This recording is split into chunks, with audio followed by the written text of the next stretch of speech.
and we need to know what the message is that we're going to be giving to the people. You know, we want to be heard, we want to voice our opinions and our views. And this show is called VT Talk. Discussion on VTTV is brought to you by cloud9vaping.co.uk, proud sponsors of VT Talk.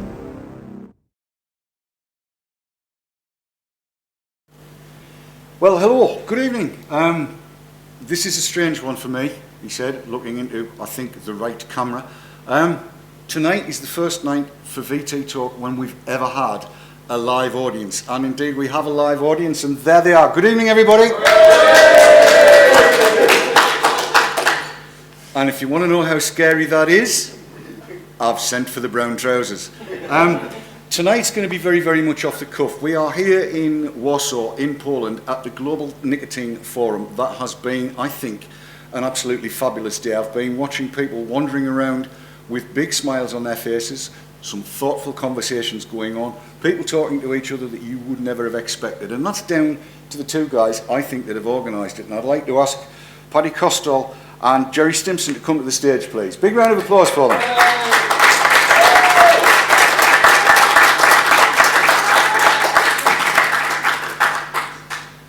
Yes, a little bit of quiet while they climb up. Come in, take a seat, do. Have a microphone. Oh, thank you very much. Hold it fairly close and we'll all be good. So, Poland, Warsaw, the Marriott Hotel. First off, why? And then also, fabulous time. So, why here, Jerry? Good question. Warsaw is one of our favourite destinations.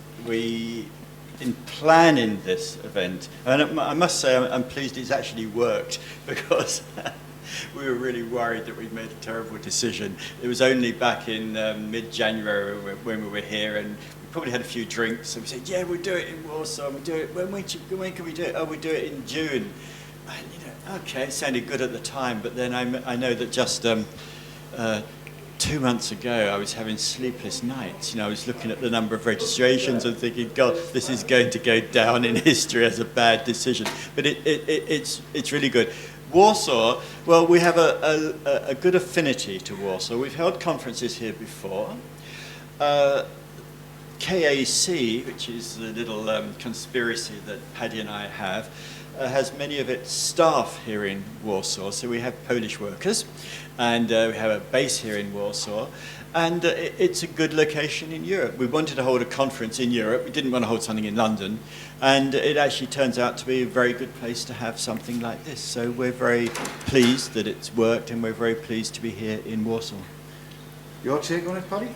I'm absolutely delighted to be back here again. It's like a second home to me. But just one thing I think Jerry missed out was that 2 months ago, the reason he was really terrified was because he realised that this event coincided with his wedding anniversary.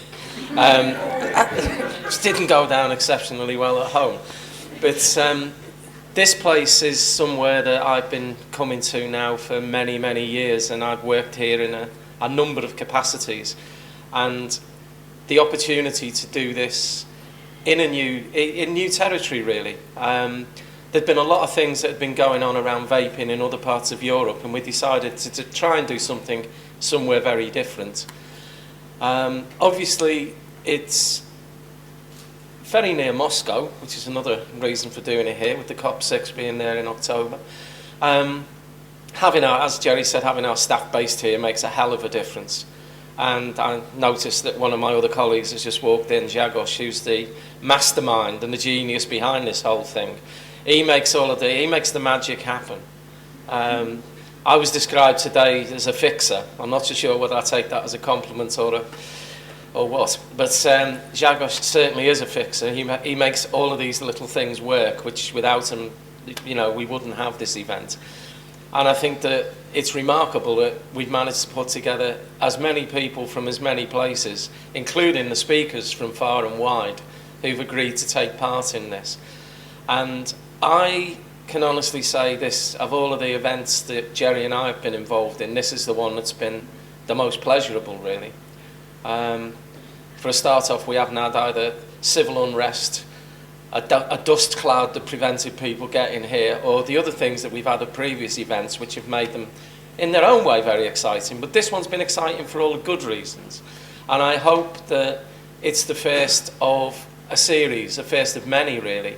I mean, Jerry made reference today in his opening remarks to the speed at which the science is developing in this particular field, and I think that we're well placed with this event and with the sort of group of people that we've gathered around it to keep pace with that, and I think it's really important that we do that.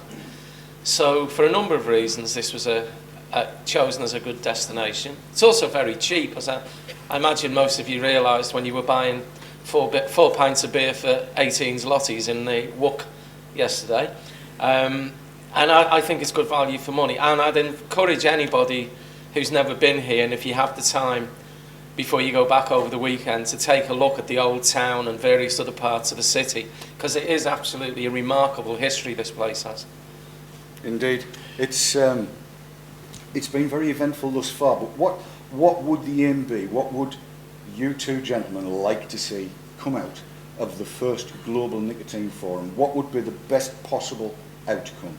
The best possible. Well, the first outcome is getting a whole range of different people in the room and talking to each other, and that is so important in this area. You know, so many conferences and meetings exclude different people. You know, I've whittled on a lot about the way in which tobacco control organisations don't have any idea about how to engage with vapers. You know, there are conferences organised which exclude certain sorts of people, and you know, it's the beginning of a long-term engagement across all the sectors who've got something to do and say in this field. I mean, there are a lot of people who are not here. I mentioned that, you know, earlier today, the opening session. You know, we don't have WHO here. They were invited. We don't have the European Commission here. They were invited. They invited the top person, and then the second person, and then the third person, and eventually got a letter back saying there's no one here who's going to come to your conference. We don't have people from, you know, from regulatory agencies in national governments. I invited personally invited the UK guy who's leading on this area, and said he couldn't make it, but you know, could I go along afterwards and tell him what the standard session discussed? And I thought, well, you know, what I said, I didn't say it to him, but I thought it afterwards. So that is really the first take home. The second is, I go on about this being sort of historical, and I really think it is. Just thinking of what's happened in the last 2 years and what's going to happen in the next few years. Managed well, huge potential for things to change. So a take-home message for here is partly, you know, you were here at this global forum, but also part of shifting this debate towards, in effect, you know, the normalization of nicotine. And thirdly, I've got a fourth as well, but thirdly, just, you know, pushing that debate forward and getting people together and thinking about strategizing for the future. So very significant number of vapors here, vapor meetings and all the rest of it. And the fourth point was actually to pick up on the wedding anniversary, because not only did I mess up on that, but we had tickets for Dolly Parton tonight. And so I don't get to see Dolly Parton. So, but being here is more important than seeing Dolly Parton. I'm making no comment about Dolly Parton's greatest hits. That's just not happening. I want to say a big thank you on behalf of everybody that's here, the pair of you, for putting this together. I suspect that this is going to be two of the most important days that vapers and academics and everybody that's here will have spent talking about e-cigs for a very long time, and I'm looking forward to next year's already. I'm assuming there's going to be one, Paddy? Yes. For the time being, Paddy Costello and Jerry Stinson, thank you very much. Big round of applause. Thanks, Dave.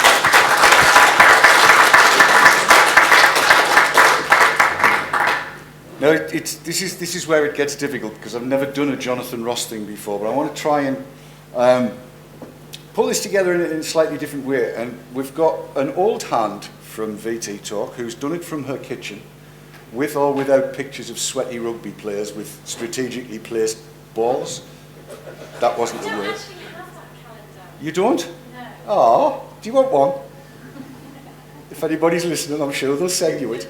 And I'm gonna bring up a representative from Belgium who's done an awful lot of work behind the scenes, but has never been seen or heard from really amongst the community to a great extent. So would you please welcome to the stage Rebecca Taylor and Peter Beckett.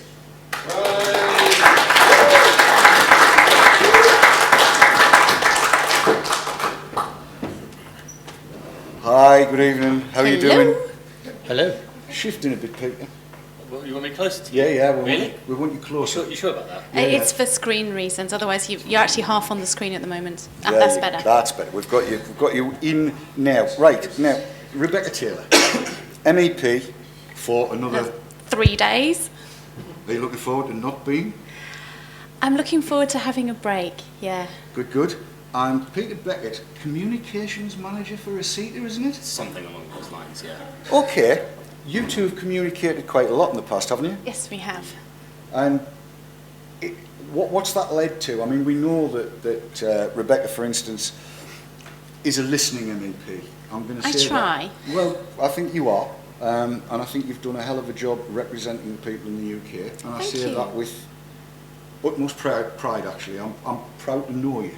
Thank you. That's very kind. And I'm going to say, I wish all politicians of all different colours listened and acted the way you did. Does everybody agree? So there you go. And I'm going to say to Peter, I've missed your phone calls. I called you 2 days ago, David. Yes, I know, but it used to be every day at one point. You really don't miss that. I do. Oh. I promise I'll ring you a little bit more often. Good man. So, right, let's talk about what you do for Asita and what you've actually gotten out of today and what you think you're going to be getting out of tomorrow.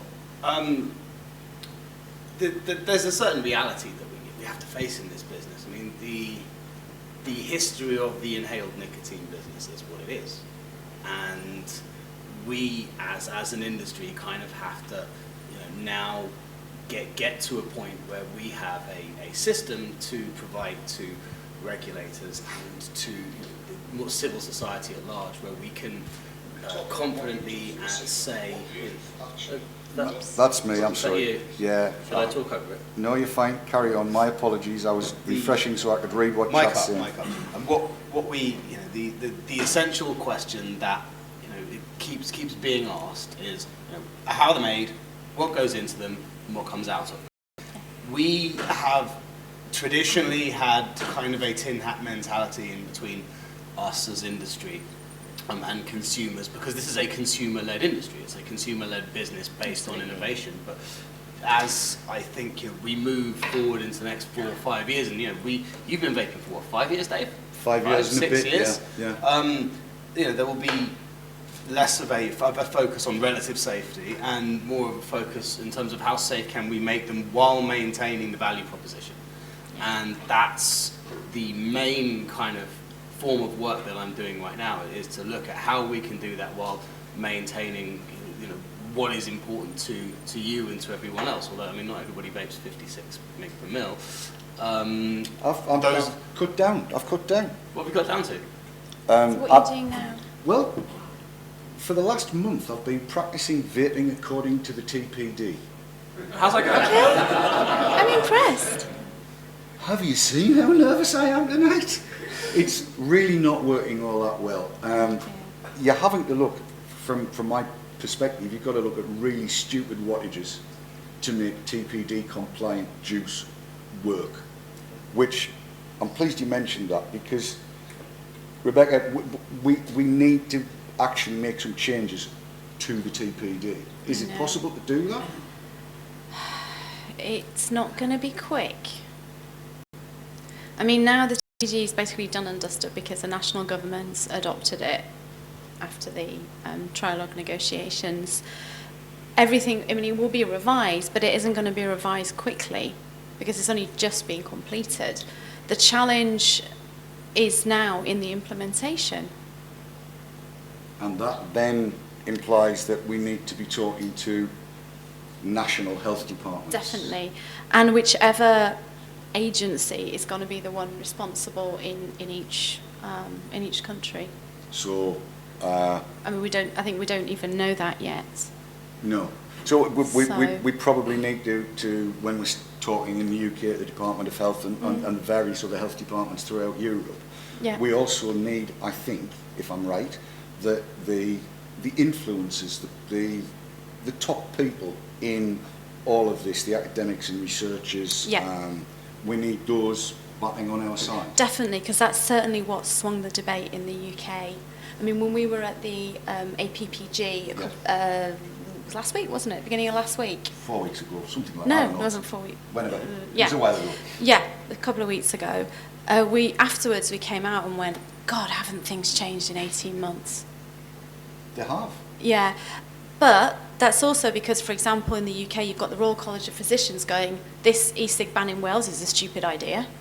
And no one can accuse them of being some kind of, I don't know, tobacco lobbyist or something like that. I mean, they're just being sensible. But you need to get those kind of people batting on your side, which they should be if they do their reading and look into things as the RCP have done. But look at the difference between the RCP and the BMA. I mean, you'd think they represent a different profession, almost. The difference in the views. In the UK, we are blessed to an extent with a massively progressive nicotine scene. France as well, I think, is a similar situation. Maybe Jacques would agree. But I think, so I'm less concerned about the UK and France, but I don't know in detail because I've been with an election campaign and then on holiday, after the elections for 2 weeks. I'm less certain about what's going on in other countries and how it's going to go there. Well, because there's still, I mean, we saw the awful example in Spain where basically negligent doctors acting in whose interest, well, we can speculate. I think you just said, actually. Yeah. Have actually, their irresponsibility has actually led to people who had switched from tobacco to e-cigarettes, switching back to tobacco. I mean, that is absolutely ridiculous. That's true. You know, it's not in the interests of those individuals at all.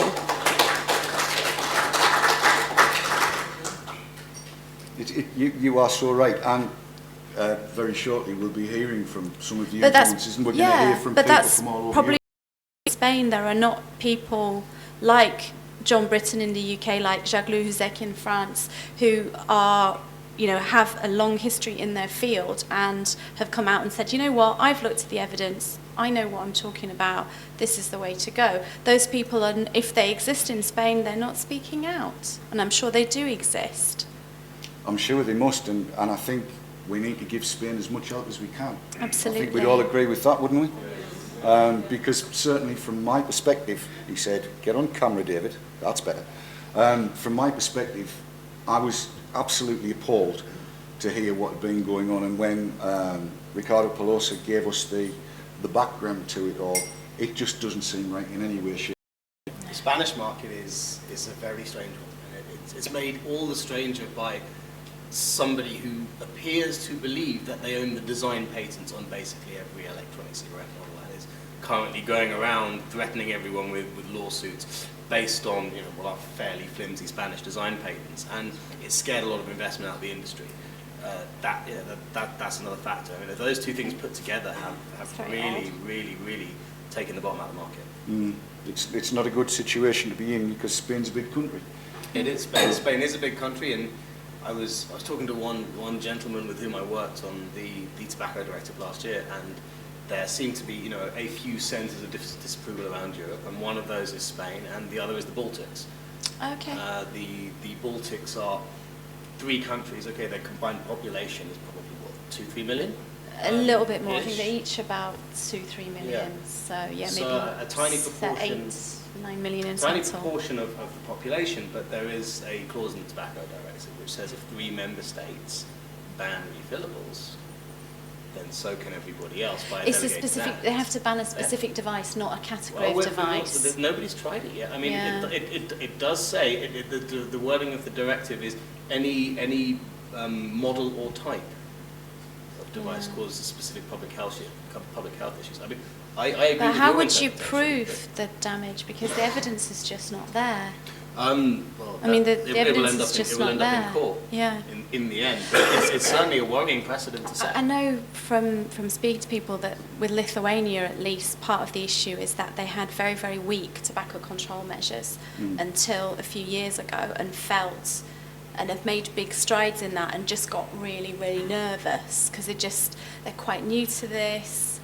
And they just got really nervous about it because they were really trying to improve their tobacco control measures, and this kind of got lumped in mistakenly. I don't think there's the other countries I don't know, but this is what I heard from someone who'd been involved with helping Lithuania to implement tobacco control measures. Can I be a bit more positive? It could have been a lot worse.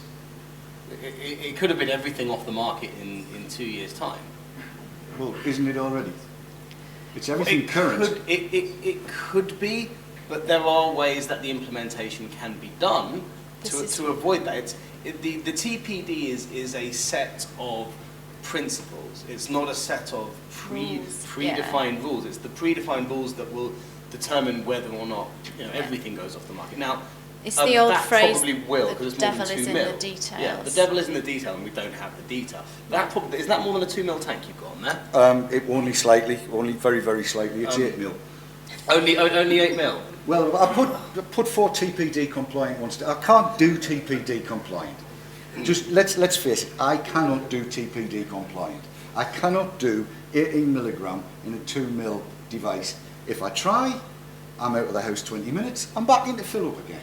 I've got to carry bottles around with me. The panic on my face yesterday when we realised that it was breakfast in Newcastle, dinner in Warsaw, luggage in bloody Heathrow.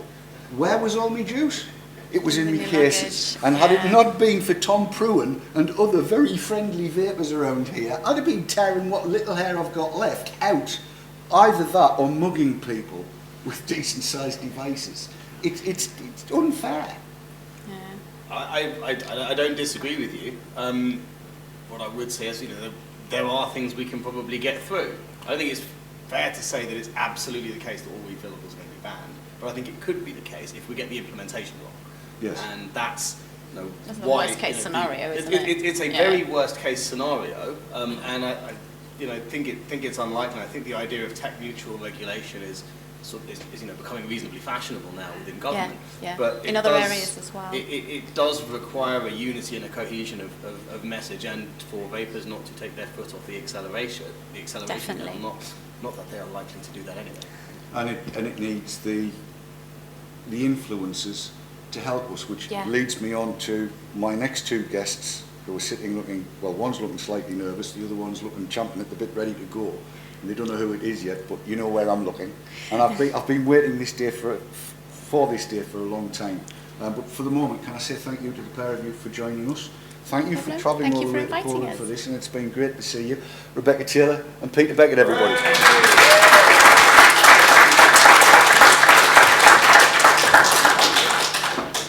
It's, I'll freely admit I'm not used to doing shows like this, and I'm definitely not used to inviting my next 2 guests up on stage. Both people I've got a lot of time for, both people who I think are straightforward. I think they say what they think, and I think they mean what they say. So I'd like you to join me in welcoming Hayden McRobbie and Deborah Arnott to the stage, please.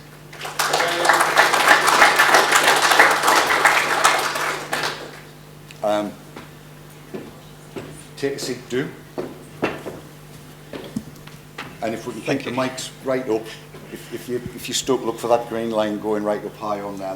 That'll keep us right. Right. So Deborah Arnott, Hayden McRobbie, thank you very much for joining us.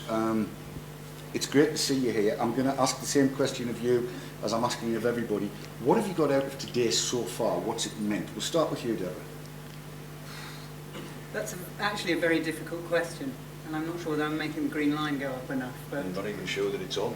No, I think probably not. Oh, right, okay. On. Well, that's probably better. I think what I've got out of today, I mean, I'm here on behalf of the Framework Convention Alliance, which is an alliance of over 350 organisations from 100 countries involved in tobacco control and the Framework Convention on Tobacco Control. But I'm not here to speak on behalf of them because they don't have a position at the moment, but I'm here to listen and go back and take what I hear back. And I think what I've found very useful is actually to hear not just individual positions from a lot of different people, a lot of whom have published a lot on this issue, but actually the discussion and the debate and the interaction. So I'm not sure whether that's a helpful answer or not. Well, it kind of is, but I mean, for a long while, ASH in the UK, which I've got to say to everybody out there, if you don't know, ASH is not a global organisation, is it? No. It's a lot of different organisations that have taken the same three initials because it seemed like a good idea, basically. Yeah. But started by the Royal College of Physicians in the UK, I believe. The UK one was started by the Royal College of Physicians in 1971, yes. Was that the very first one? No, I think probably US ASH was first, and we were after that. Right. So the UK one, in my eyes, is the sensible one. I don't think I can say the same for ASH in the US. And I'm not going to ask you to comment on that, but I can tell by the look on your face. No. I mean,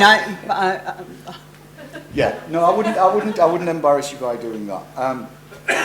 But ASH in the UK has always been, I think, they've taken a positive view on e-cigs from the start. Pretty much. Well, we took a positive view on, and I'm going to be talking about this tomorrow, so I don't want to give my talk tonight, but we've had a positive view on harm reduction since long before electronic cigarettes came along. We've always thought that harm reduction would be a good idea. It's just that safer cigarettes weren't it. So in fact, we were talking about the principle of safer products long before electronic cigarettes came along. Even before my time. I mean, before my time, Clive was involved in trying to get snus unbanned in Europe. But actually, it was broader than just that because it's not about one product, whether it's electronic cigarettes or snus. And just on ASH in the US, what I should say is we work closely with ASH on a number of issues, but we have different views, not just on this, but on other things too. And it's important that organisations can have different views and can actually engage in sensible and positive debate about that, not just assume that everyone should think the same way that we do. Hayden, you've been sat down, sorry to not have brought you That's in. quite all right. The question is a little bit hard to answer, and I think it's hard to answer for me because I still see myself as learning in this particular area. And suddenly, academics aren't really the experts when it comes to vaping. In fact, not the experts at all. And this is something suddenly different for tobacco control, where you've got consumer groups that we're used to in other areas of medicine. You know, in breast cancer, you've got, you know, for example, women with breast cancer that are really trying to push the boundaries and, you know, advocating for change and new drugs and funding and so on and so forth. We've never had this with tobacco control. And it's, well... Well, can I pick up on that? Because I just want to say that, you know, we may only have paid lip service to it, well, as a community, but actually it's always been the case. I mean, ASH is anti-smoking. We are not anti-smoker. And we've carried out surveys for many years of the opinions of smokers, and we've done qualitative research, and we go out and we talk to smokers. In fact, we employ smokers, you know. We don't have a ban on employing smokers either, because actually it's important they're involved in the discussion. That's true. But this is different in that you've got proactive. You know, it's not us going out there and soliciting opinion from people. This is people coming to us saying, hang on a minute here. We've been told for years and years that smoking's bad.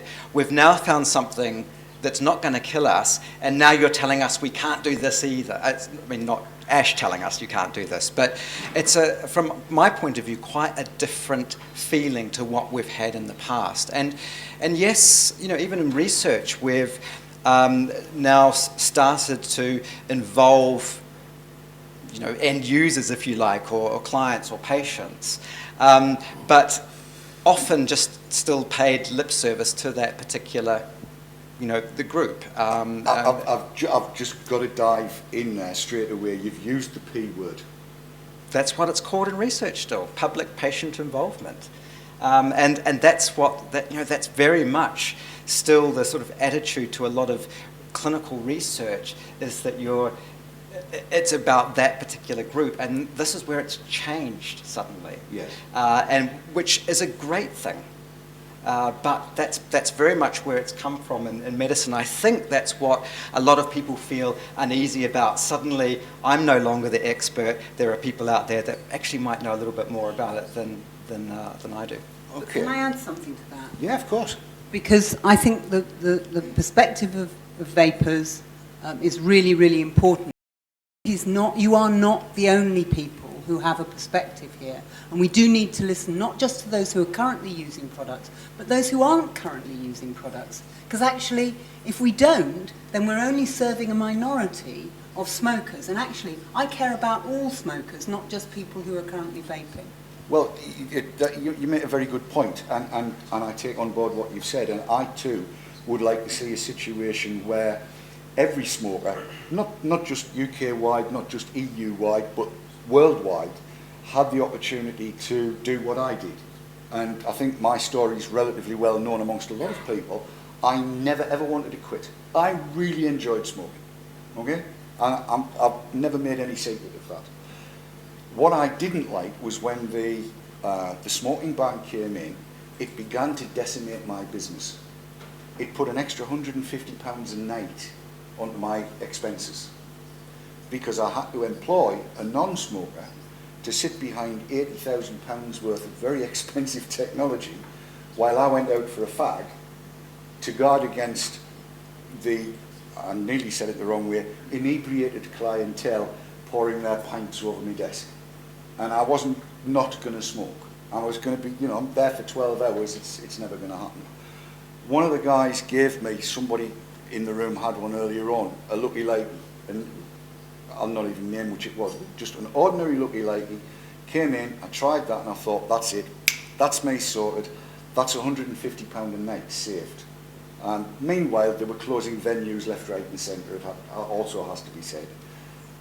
And I'd saved that, but within 7 days,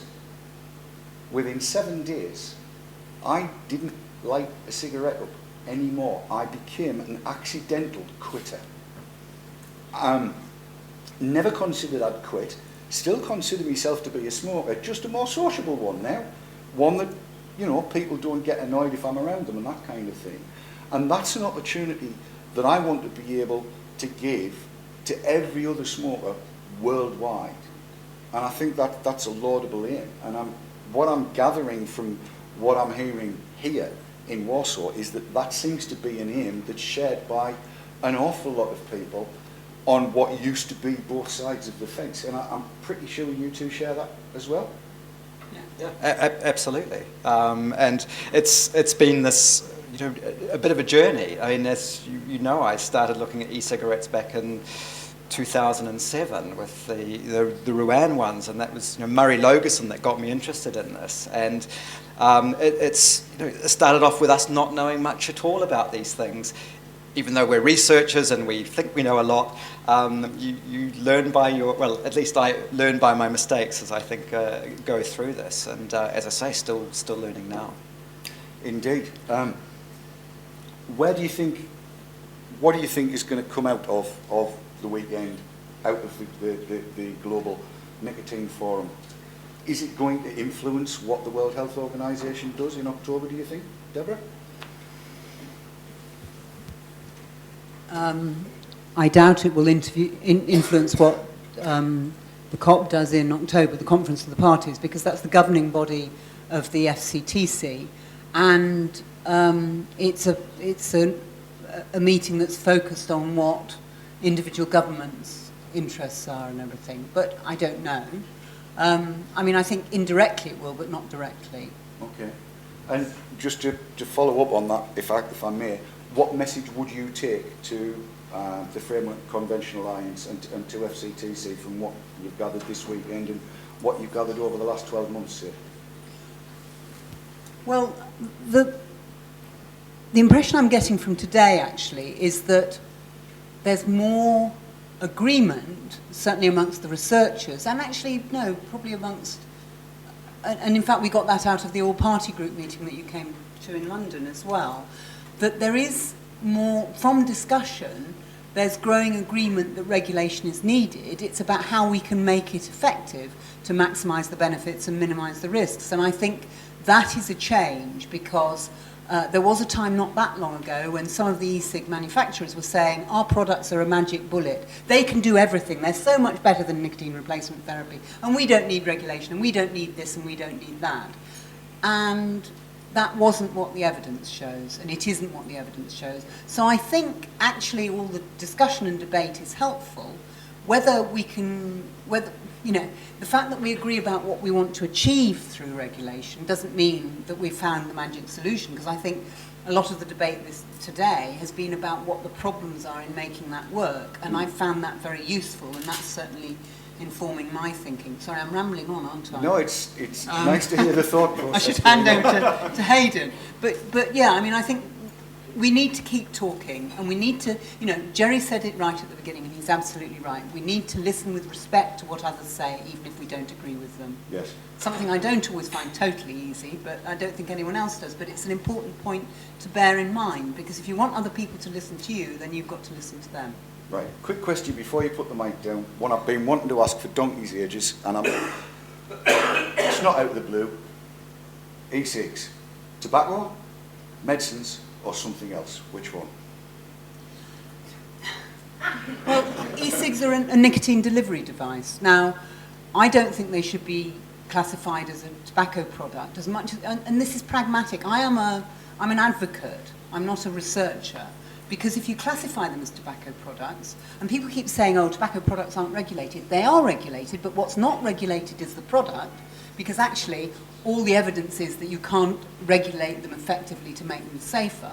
What's regulated is ways to reduce their use, so increasing tax to make them less affordable, mass media campaigns, at the same time as banning advertising, health warnings on the packs, smoke-free places, all these other things. They're very heavily regulated, and those regulatory mechanisms are designed to reduce their use. Now, that's completely inappropriate for something which you're trying to get people to switch to as an alternative to smoking. Mm. And if they're defined as tobacco products, the danger is that they then get sucked into all of those other mechanisms to try and reduce, which in effect will try and reduce their use. Lovely, thank you for that. Hayden, your take? I'll ask you this, it's exactly the same. E-cigs, tobacco, medicines, or something else? At the moment, something else. I agree with Deborah. I don't think they fit under tobacco regulation, but nor do I think that they fit well under medicines regulation either. And Peter Hayek outlined some of those arguments very nicely today. They're completely a different product, I think, and so therefore need something else. And I don't think that something else needs to be particularly heavy-handed. I didn't answer that part of the question. Can I come back to that, yes, about whether they're medicines or not? There are two ways in which products can be defined as medicines, by function or by representation. And the argument has been about whether by function they're medicines. And I think that's arguable both ways, and I don't think it really matters.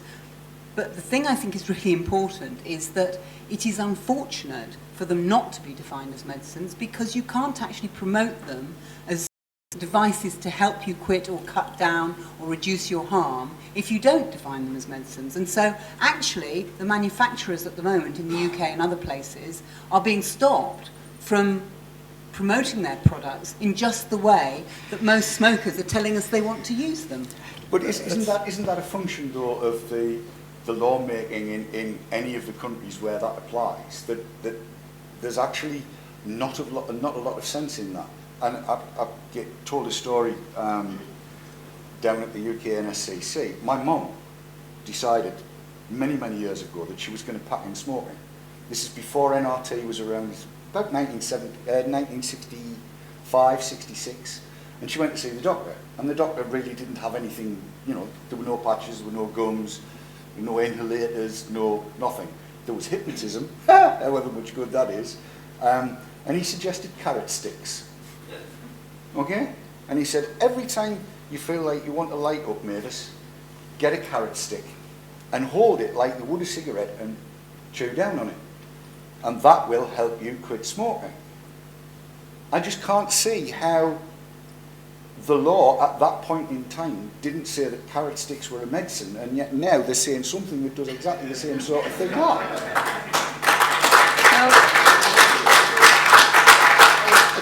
Just to maybe step in here and just prevent us going down that track, perhaps. We don't need medicines regulation to be able to advertise and get, to people who smoke in ways we say use these because they'll definitely help you quit smoking or reduce. This has been an interesting field in which people are using these without us even interfering. And so why not just let it be and let that spread through the community as people talk to each other? I think if I can dive in, I kind of know where Deborah's coming from, having spoken to an awful lot of people at the Stop Smoking Services last week or the week, time is eluding me, but a few days ago. And I know that they want to be able to recommend them to clients. I never use the P word. Which I get that. I understand that they want to do that because they see the value in e-cigs as an aid to potentially total abstinence from nicotine in many places. And I do kind of get that, and I can see that there is a good point and a good argument for making some sorts of e-cigs into a medicine. But at the same meeting, I spoke with GSK and one or two other pharmaceutical companies, and they said, effectively, not in your lifetime, Dave, 10 to 15 years before they can produce one, because basically what was said, and I'm looking at John for some confirmation here, the hoops were too great to jump through. The technology hasn't caught up and is unlikely to catch up within the next 10 to 15 years to be able to produce all of the consistent dosing and be as accurate as medicines requires them to be. And that kind of worries me a little bit. Well, it remains to be seen. GSK have been going on about harm reduction and wanting to get involved in this area. I mean, Hayden and I were talking to them 10 years ago, and they've done absolutely sod all. So for them to say they can't meet standards, well, if they'd started trying about 10 years ago, it might have been a good thing. But that's another matter. But I mean, to go back to it, I think you're absolutely right, and it is important. You know, one of the things we've been doing is working with a lot of the Stop Smoking Services, because they're getting a lot of their clients coming wanting products on prescription. And we have to recognise that, well, I think it's important to recognise that the Stop Smoking Services are one of the few healthcare services that run counter to what's called the inverse care law. And the inverse care law means that the poorer you are, the less good healthcare you get, and the richer you are, the better healthcare you get. But actually the Stop Smoking Services were set up in health action zones to begin with, and were always designed to target the poorest, most disadvantaged smokers. And they still are better at reaching those smokers than richer, more affluent smokers. And that is an important constituent group, because that's where the highest rates of smoking are, and that's where the most disadvantage is. And it's also an intergenerational problem, because if your parents smoke, you're 3 times as likely to become a smoker yourself. And even if you're happy to be a smoker, most people don't want their children to be smokers for very obvious reasons. So all of that is important, and I do think that, you know, I actually supported medicines regulation. We will not have compulsory medicines regulation. I still think it's important to have regulated products, and I think it's important that the medicines regulators, both in the UK and elsewhere, actually make their systems work so that we can do that for the benefit of vapers, of smokers, of everyone, really. That's Very, very heartening to hear. That one phrase, that we won't have compulsory medicines regulation. I think that's brilliant, and that definitely deserves a round of applause. Well, but I have to say, that's not my opinion. That's a matter of fact. We are not going to have compulsory medicines regulation. I mean, certainly within the EU. It may be possible elsewhere. I don't know their legal systems, but it's not going to happen within the EU because of the whole process that we went through. Now, we may have ended up with a twin-track approach that isn't perfect as yet, but it does mean that there will not be, at EU level, compulsory medicines regulation. Well, as I said, that's opinion. The fact that it's a fact actually warms the cockles of my heart, because there are a great many of us that have been doubting whether the states would go down the twin track route. I know some, though, have already gone down particularly a medicines route, and I'm going to bring on a couple of people very shortly to talk about that. I've got to take a quick break first. I want to thank the pair of you for coming up and talking to us, and I'm hoping that you'll both come back in a UK-based VT talk. Yes? Yes from me. And yes from you, Deborah? Yeah. Great. For the time being, Deborah, David, thank you very much. I'm going to take a little break because I do have things that I have to play out in the course of this show, one of which is the titles that I completely forgot, and I usually wig out to this. So if anybody fancies air dancing and chair dancing, please join in. We'll be back in a couple of ticks. Everybody out there, don't go anywhere. This is hot stuff.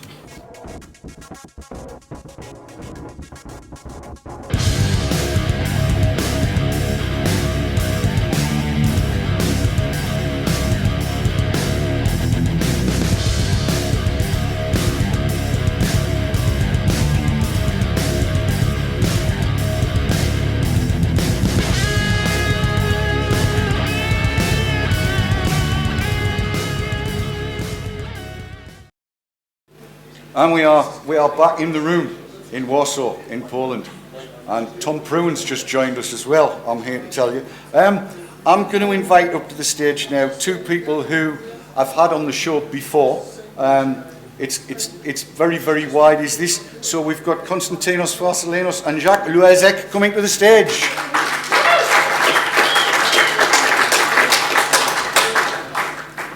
Welcome, gentlemen. Take a seat. Take a seat. As before, microphones up fairly close to the chest. Check them for being switched on. Got to get it all right. I'll ask you the same questions as I've asked everybody else. What have you gotten out of it so far, and where do you think it's going to take us? You mean in terms of research?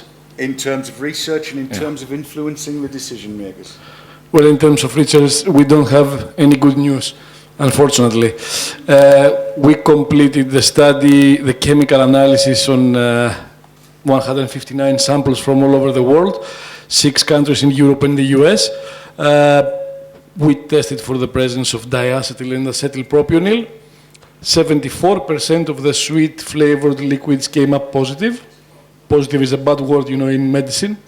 It means that they contained either diacetyl or acetylpropionyl, in some cases both. Some cases were extremely high levels, much higher than smoking or any level of risk. On average, the levels were twice higher than the currently safety limits as they have been defined by NIOS in the US, which of course are extremely strict. This is something that is going to be published very soon, but we give a very optimistic message because it's something that can be easily resolved. It doesn't cost too much. And hopefully the industry will, react positively and will resolve this issue without the need to withdraw any flavors. Because we have to say that 25% of the samples were negative, which means that you can have the same sweet flavors without diacetyl or acetylpropionyl.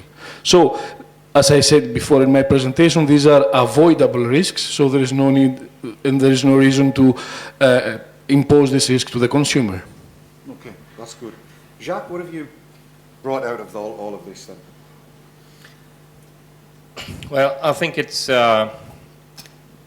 it was an event that was needed. I mean, we really need to focus on nicotine and on what place nicotine should have in the society. It's a debate that we have tried to have in the past, but the e-cigarette has brought up a new light, a new enlightenment of about this question. And I've been advocating for harm reduction for quite a long time, and I did it for snus at the time, but. Clearly now we have I think a better product to offer to most smokers, and but we need to to work on it. The industry need to take advice and to do the research to improve the product. Indeed so. So where do you see everything going from here? I mean, everything I've heard today, there's a lot of information there. There's a lot of information that needs to be disseminated. How do we do that? What more studies need to be done? Where do they need to be published? Who needs to be funding them? First of all, everyone accepts that research is still in its infancy. Although there are many things that we know, we still need to learn quite a lot more. In terms of communicating this, you know, it's not a matter of quality of research, it's not a matter of who is funding the research, because that was initially the case, but now you see that all studies have produced consistent results. So no one in reality is not even, for example, Stanton Glantz is not discussing about funding now. You know, he's trying to manipulate the studies from a statistical point of view or from other, in other aspects, and try to, you know, resist seeing the obvious. But yeah, that's what's happening. But you know, there is no discussion about funding, and funding was never a real issue. The thing is that first of all, we have to communicate the results we already have. And I think in this aspect, the morning discussion about establishing the European Association of Nicotine Science and Policy, unfortunately you had the meeting of consumers, so you weren't present in the discussion. I think it's going to be a key step in opening the doors of the news media to the opposite opinion. We want to be open-minded. We don't want to blindly support a product without having evidence that this is really a harm reduction product, and all evidence until now shows that that's the case. But I think that establishing such an association, and we are very close in doing that, it's going to change a lot of things in terms of communication. However, that's just one step. We have to intensify our research efforts as much as possible in many aspects. In the clinical field, in the laboratory field, there are many things that we need to know. You see, these devices have almost never been tested, you know, to see what's going on at higher wattage, what's happening in terms of emissions, in terms of efficacy, you know, also. We are seeing from all the surveys that dedicated users who are the most successful stories of smoking substitution, let's not say cessation, but it's the same thing, you know, players' words. You know, the most successful stories are using these devices, and we must find the reason. I mean, we know the reason, but we do know the reason. They're bloody better. Yeah. It's the experience, the pleasure factor that they provide to the user. But it's something that we need to communicate to the smokers, you know, because the smokers are very easily disappointed by the product when they first use it, especially when they use an inefficient first-generation device. And we have to educate them that, you know, there are some things, some devices which are much better. So be patient, learn the product. There is a learning curve. We already know that. So we have many steps. Through the research, I think we will also find the way to approach smokers and how we will promote this product to the smoker in order to be successful in substituting smoking. It's still too early. Okay. Before I say thank you, I'm going to ask you the same three questions. E-cigs, tobacco, medicines, or something else? Something else, definitely. Okay. Constantine? Yeah, definitely something else. Okay, that's brilliant. Can you thank Konstantinos and Jacques Razek? Thank you. I'm finding this whole thing to be both scary and enlightening at the same time. And I've seen somebody I've been wanting to interview for donkey's ages. I'm going to just throw this one out there. Professor Peter Hayek, would you care to join me on stage? He's going to say no. Oh, that's fair enough. Some other time we'll do that. But we do have representatives here from ESITA in the UK, and that would be Catherine Devlin and Tom Pruin. Would you care to join me on stage, please?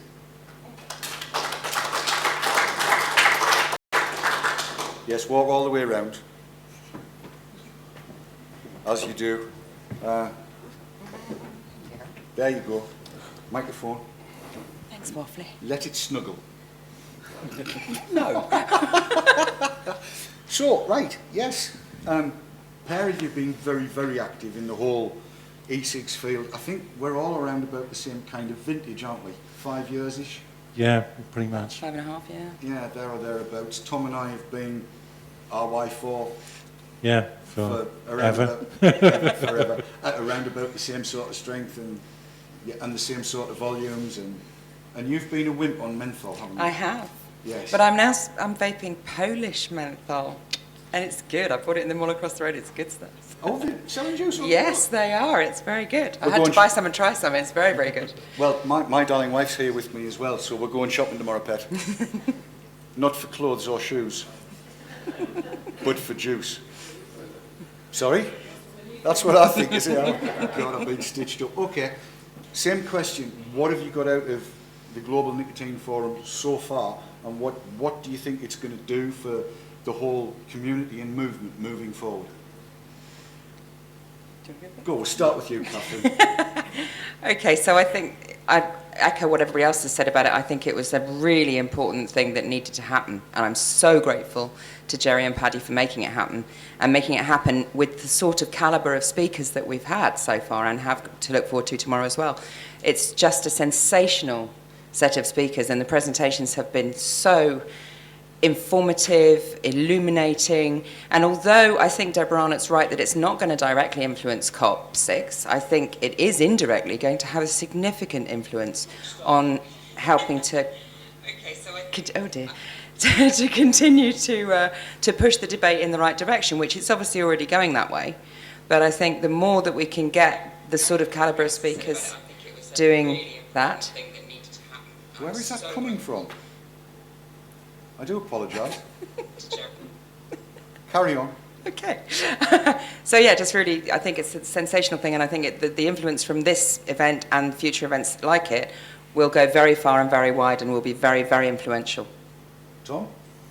Well, I think that really leaves me without anything to say. I think that pretty much covers everything, yeah. Okay. What then would you say, what effect is this going to have on the industry? Because there's been so much information, certainly with respect to what Dr. Farsalinos has discovered. How do we get industry on board with all of that? I mean, I know e-cigs testing is already pretty good, but Tom, you were the chemical expert, the proper chemist, yep, qualified and everything, so you actually know what you're talking about. Broadly speaking. So what needs to happen? What needs to be done? What's e-cigs already doing? Where's it going to go? Well, that covers an awful lot of ground. I think one of the things that does need, there needs to be a change in the industry to actually do more testing. e-cigs members regularly test. Outside of that, I'm not sure that anyone else really does.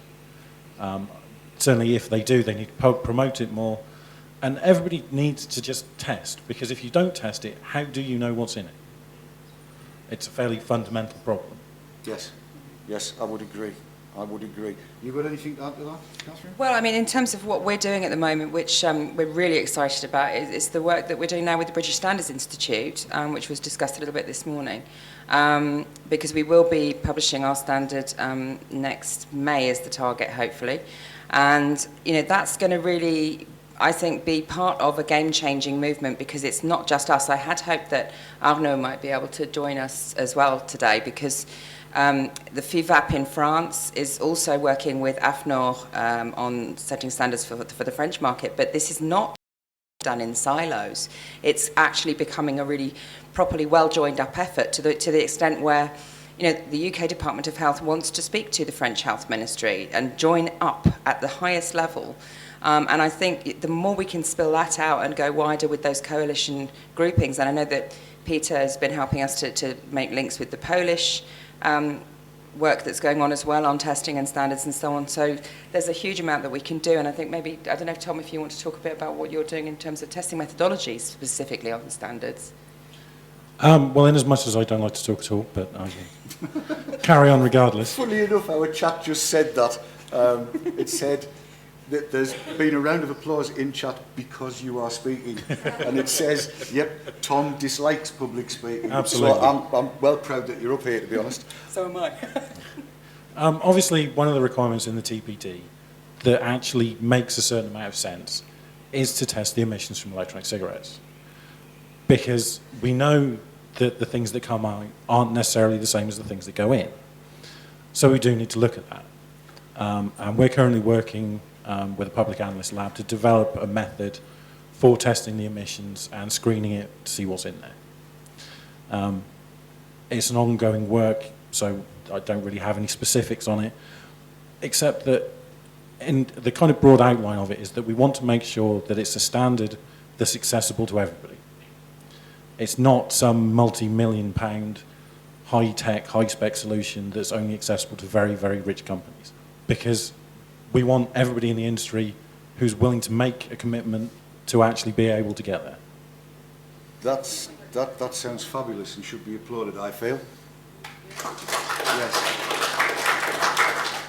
And it kind of leads me on to be a bit more international, and this is going to get difficult. So I'm going to say thank you to you two, because from America we have Lou Ritter from AIMSA, and behind Lou, who's not listening, we also have Alain Depau from France. And that seems to me like a very good pairing to bring up to kind of take further forward standards, because Aidous is extremely strong on that, and Lou, as the head honcho at AIMSA, is also very keen on standards. So if I can say thank you to Catherine and Tom for the time being, and we'll bring Lou and Alan up, please.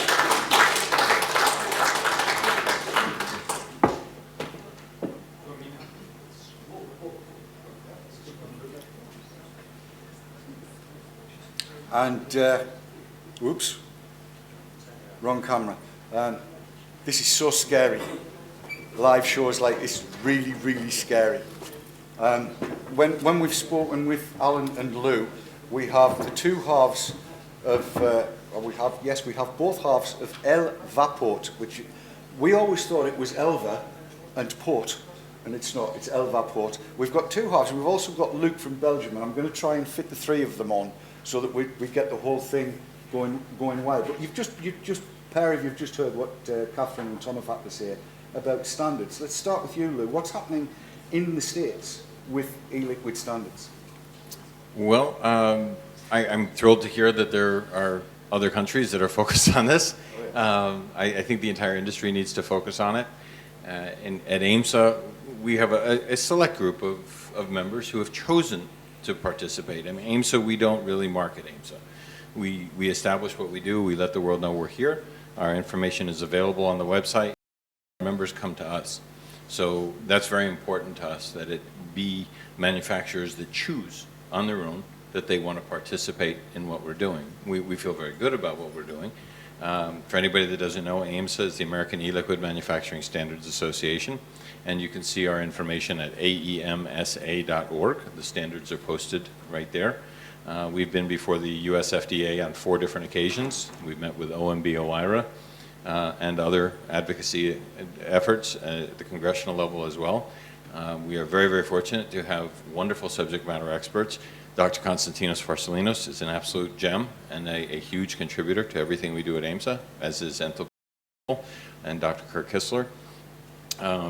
So we have what we think are very good standards. We're now actually going even a step further. We've just recently announced Richard Soltera from Instant GMP is joining AIMSA as a subject matter expert, and he's evaluated our standards and said they're actually quite good.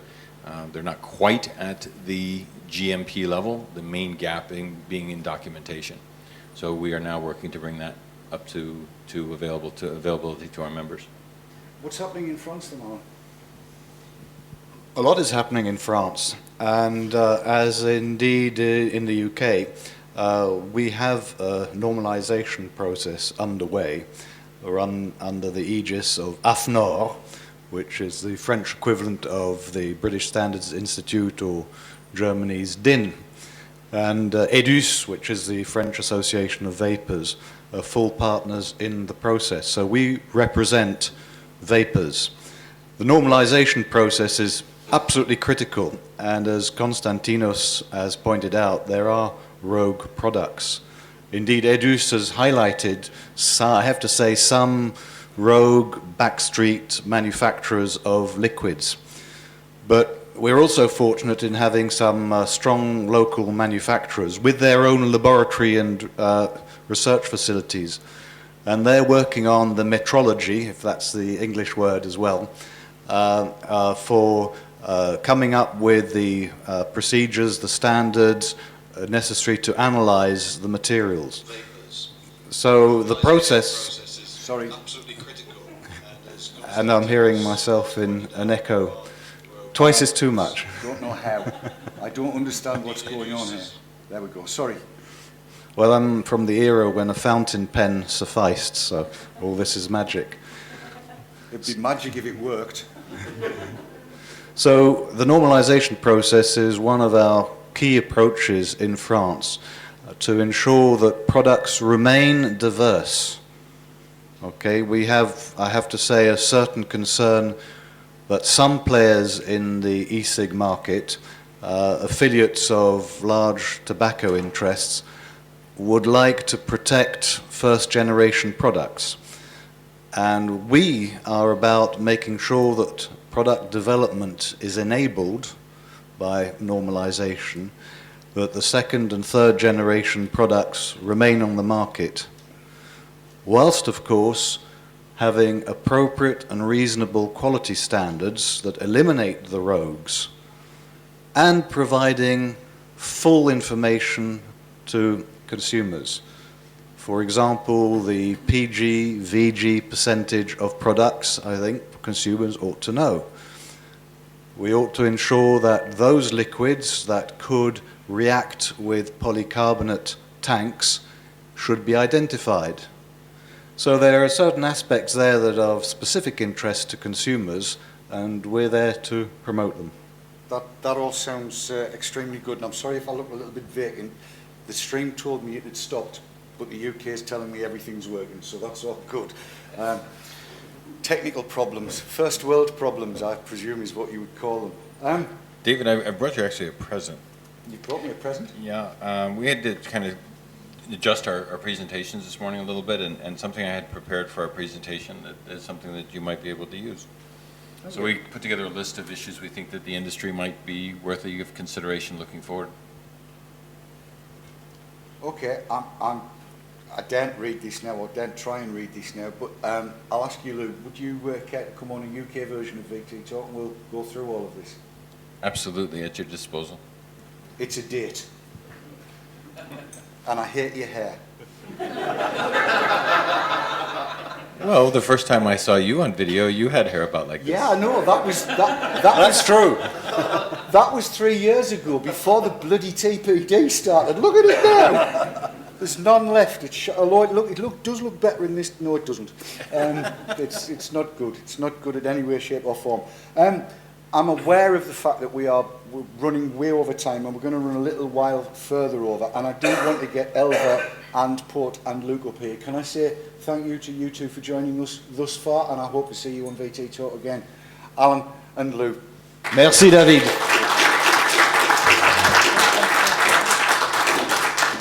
Okay, so let's have the Elva Port ladies and Luke, and I'll find another chair.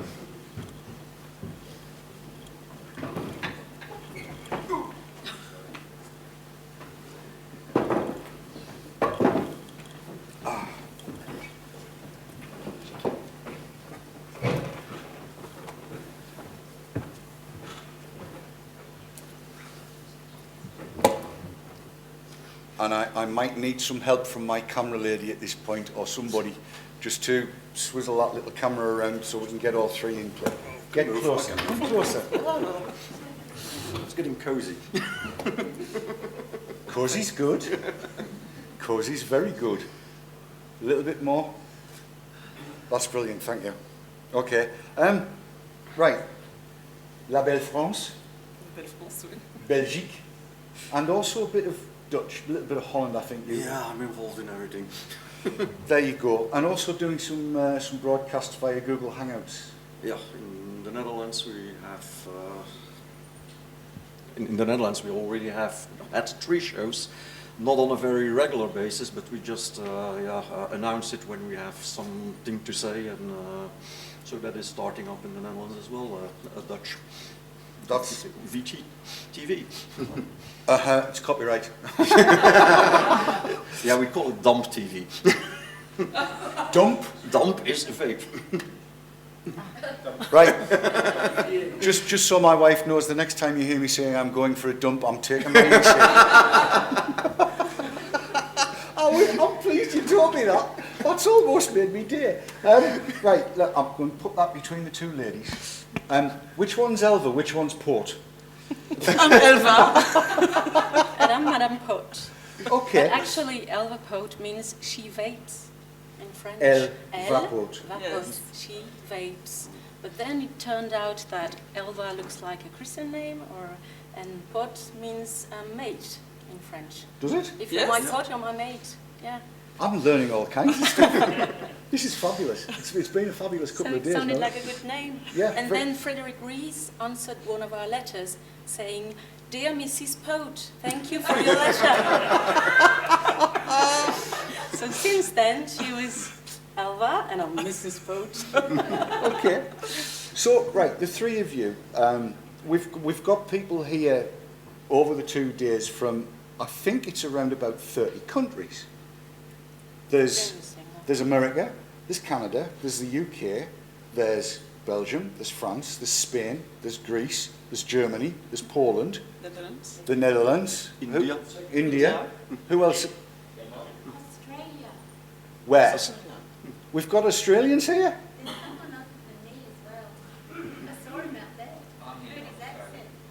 Yes, we have Australians. Tell me, Australians, what do you think the site? No, don't answer that. He can go waltzing Matilda, and we'll, yeah. Let's not. We'll just not. Vodka. Yeah, we'll not go there. We'll not go there. So, right, the three of you. What have you got out of the Global Nicotine Forum so far? Because there's been an awful lot of information. But what's thrilled you and what's disappointed you? Well, I think what was really thrilling was to see this crowd of vapers, professionals, vendors, scientists, doctors, and a little bit of administration and regulators, well, not that much, all together and all talking together, because that doesn't seem to happen very often. And there are a lot of tensions in between all these bodies usually, and they seem to be overcome today. Yeah, Luke? So that's good. Yeah, that's a bit the same thing, that I was impressed that vapers finally are taking serious, that they can express an opinion and their opinion is taken seriously as an opinion that counts and that matters. That was most impressive, and who had thought that 18 months ago when the Commission launched his Article 18 on the European Parliament. We did a lot of work in 1.5 years. That is. You're absolutely right. I think we did. We've gone a long way already. Yes. In changing minds and opinions, and it's turning our way. So. I think that's even been demonstrated during the course of this show, I have to say. Yeah. Because we've heard things said that I think 2 years ago we wouldn't have expected to have been said by the people that said them. I'm not going to embarrass anybody, but I think we're right in saying that. So Elva, not Mrs. Port. What sorry, I think that's so good. So what have you gotten out of the day so far, and what do you think you'll get out of tomorrow? So far, it was very interesting to hear the discussions between the vapers, the scientists. I've learned a lot today with Peter Hayek. It was very interesting for me to listen to him when he was explaining all the ideology that was surrounding nicotine use and tobacco harm reduction. We had also a great moment this morning during the consumer meeting. We had a chance to know what's going on in every country in Europe, especially from a vaper's point of view. And for tomorrow, I don't know yet. Well, no, we don't know what tomorrow's going to bring until it brings it, really.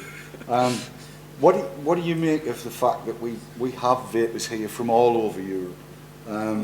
I find it fabulous, and I think it's a great opportunity for all of us to get together. I mean, I know there's been conflabs, there's been discussions going on where, I'm not going to say plotting and planning, but that's what's been happening. There has been a lot of planning done, a lot of hands across the seas, if you like. And do you think that's going to benefit us in the long run, that we'll all become a European vaping organisation, perhaps under the umbrella of EFVI, renamed? It shortly looks like it. We have been talking a lot, in the morning session there was a workshop with vapers, and yeah, that was one of the subjects, is the strategic planning. What are we going to do on a European level? Because in 2 years' time, in 2016, normally the Commission has to review the TPD.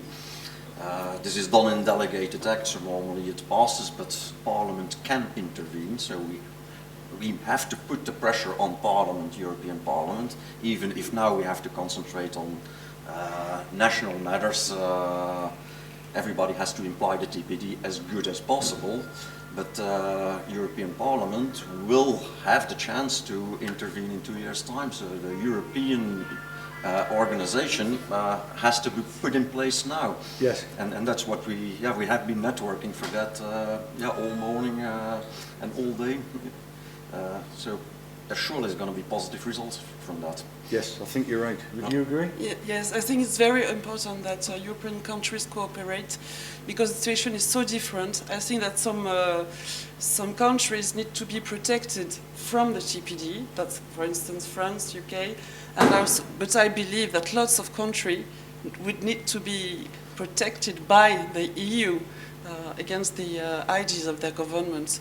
So it's really key that there are organizations across Europe to fight for the e-cigs through Europe and to help countries that where the situation is more difficult. Mrs. Port? Well, I believe all vapers in Europe united to fight the same enemy, which was the TPD. And as we all started talking to each other, we actually realized that we share a common past of being ex-smokers or half-smokers if we are still dual users, and that federates energies and the sense of fighting the same sort of prison we used to be in the past, and trying to share it with other smokers who haven't opportunity yet to discover vaping. And I think that's what is really at the heart of the energy of all the volunteers that are fighting through EFVI against the TPD and the over-regulation that is threatening us. Absolutely, absolutely. I want to say thank you to the three of you for joining us. I want to include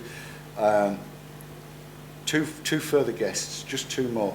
And they're from opposite sides of the channel. They weren't expecting to bring up together again. Well, together.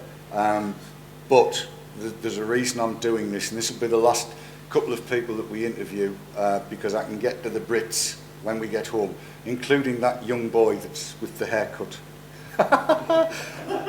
Do that again? So, for the time being, Luke, Elva and Port, thank you very much. Give them a round of applause, ladies and gentlemen.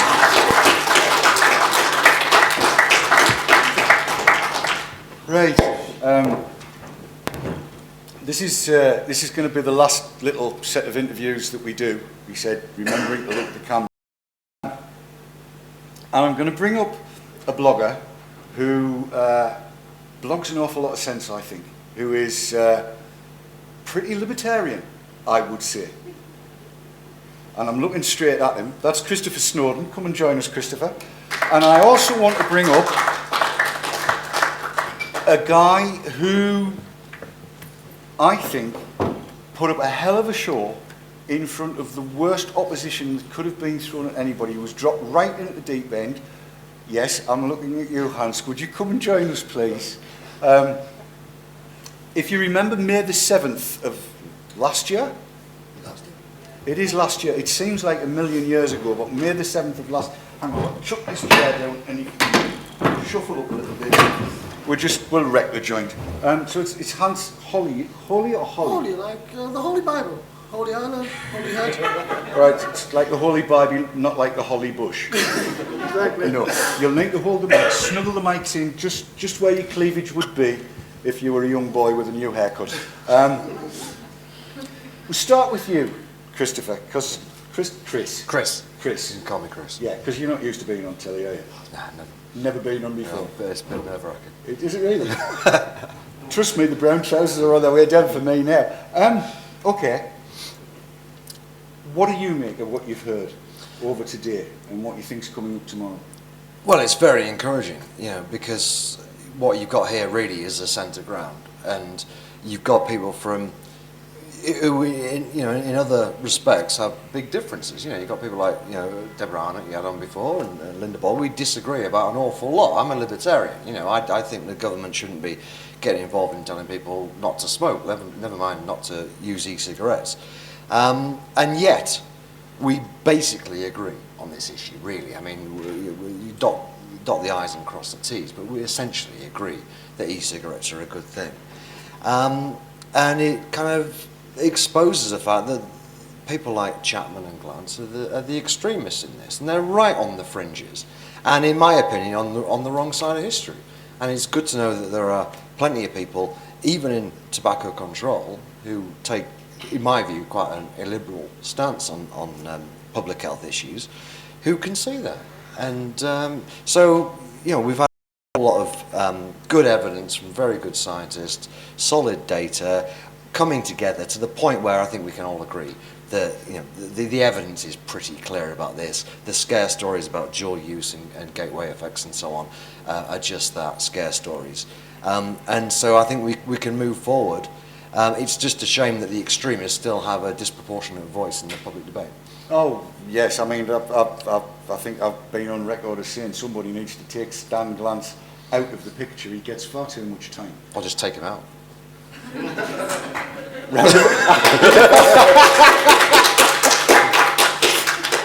Yes, I'm reminded of an old joke where a muffled titter ran round the room, but we'll not go down that one. You know the joke. Yeah, I know the joke, but I'm not sure it goes internationally. I think you're right. I think you're so right. But we saw the kind of Glantzian attitude to all of this on May the 7th last year when, Hans, you were thrown to the lions. Yes, I have been.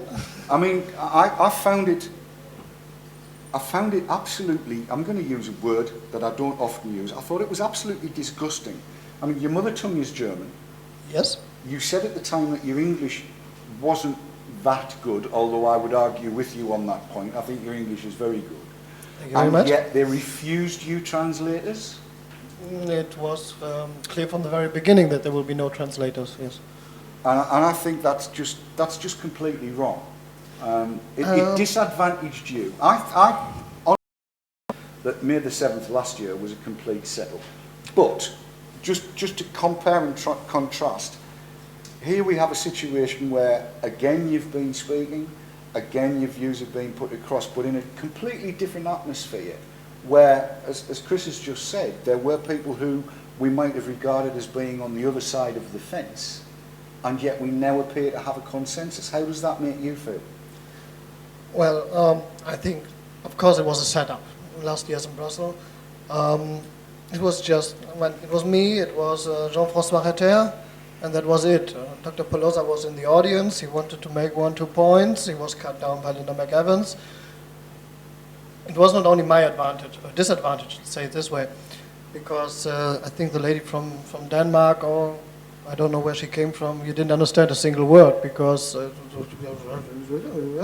you didn't get anything what you wanted to express. Apart from that, unfortunately, I missed a lot this morning. Fortune is we had a really nice meeting with the other consumer associations from Europe. France was present, Belgium was present, and the Netherlands have been present. It was very productive. We will see the outcome, hopefully, in the future. My impression from today is there's no more black and white. We had before this anti-vaping, we had this anti-smoking, now we have a bit more shades of grey, I think. There's been very balanced presentations. What are we really doing? What is it? Harm reduction is getting a point here, really. Not only smoker, non-smoker. Best thing is to quit. Best thing is to live in the mountain and air. But what we have here, we have a real alternative which is less dangerous. And this less dangerous is what we see here, and what we hear here, and what the people understand. The other things they've been talking about, like productive product standards, everybody agrees. We're on a common ground here. Yes, yes, it certainly would appear that this has been, I think, a meeting where Muhammad's met the mountain, where all sides have come together, as you so rightly said, where there's consensus being built. And I, for one, think that's an absolutely fabulous thing. And I'm looking forward to seeing the Global Nicotine Forum moving forward and continue to bring everybody together so that we end up speaking with one voice, the voice of harm reduction, the voice of risk reduction, and the voice of e-cigs. I think that's where we're headed. I interrupt you. Yeah. I really, really hope, but we don't know yet, that the results or the information shared here, that they're going outside. Because in the afternoon, the question was, what are we doing about the bad media coverage we are getting? Mm. And maybe I misheard, but I didn't really get an answer.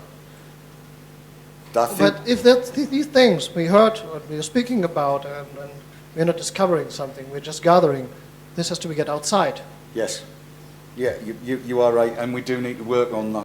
I think that's possibly something for each individual country, because the press appears to be different in different countries. Alan has a good rapport, I believe is the correct term in French, with the French media. They get penetration that we don't seem to get in the UK, and that perhaps there are lessons to be learned there. Well, the big thing I've learned was the session earlier on talking about what happened in Spain, which I understand the magnitude of it. That you've got essentially one doctor and a whole bunch of newspapers getting behind this ridiculous scare story about e-cigarettes, and it just devastating the entire market. You know, a drop of about 2/3 in e-cigarette sales, reduction in vapors from 800,000 to 200,000. This is incredible, based on essentially just a scare story. And we've seen plenty of scare stories in the Daily Mail. Fortunately, it doesn't have as much of an effect in Britain as it seems to have done in Spain. So the media are incredibly influential, obviously. And policy is not always based on the evidence. The evidence really now is very strong. It's only going to get stronger, I think, particularly when they start doing more research with the second and third generation devices. But that, you can't be complacent thinking that that's going to have any effect with the World Health Organization. It's an exhausting process for vapors, because the people like yourself who, you're not being paid to do it. You've got your own jobs. Everything you do, if you're getting on the train to Brussels, is time out of your life and money out of your pocket. And it was in the scheme of things, it was a big win really with the EU. Obviously, things are far from perfect with the TPD, but that partial win only came about from an enormous amount of blood, sweat, and tears from ordinary people. And it was only when politicians realised that ordinary people were against this that something happened. But then it just goes up to the next step. You got the World Health Organization, completely unaccountable, unelected, closed doors meetings, not interested in what anybody's got to say, and it just goes on, and it ends up just exhausting people. So it's very, very important that as wide a coalition as possible can be formed with these issues, hopefully with a bit of funding from a growing e-cigarette industry. I think you're probably right, and I'm looking at the clock, and we've done an hour and a half. We have now done an hour and a half. Gentlemen, thank you very much for joining me. Pleasure. It's been great. Chris Snowden and Anne Cole, thank you very much. It really only remains now for me to wind this all up, because I don't know about anybody else. My vodka's run out, and I didn't get the free drink earlier on, so that's got to be rectified very, very soon. I will say to everybody watching back in Britain, if you get a chance to come to Poland, come to Poland. It's fabulous here. The beer is cheap as chips. Seriously, ask John Diver. Actually, ask Sarah Jakes. I'm not going to mention the young boy with the new haircut, Lorien. No, it's probably best not to, but seriously, if you get the chance to come to Poland, come to Poland. It's a beautiful country. Warsaw itself looks to be brilliant. I'm going to stay here for another 5 days after all of this is done. My wife and I are going to take a little bit of a rest. But I would ask everybody, wherever you are around the world, join with me in my usual sign-off. And thanks to everybody that we've interviewed and that's been on the show. Thanks to my audience for turning up tonight. It's amazing. I'm so stunned by all of that. I've been as nervous as hell and I'm going to need a really stiff drink. But everybody join in as we all say, vape on, vape hard, and don't let the bastards grind you down. From everybody here in Poland, good night, take care, see you next time.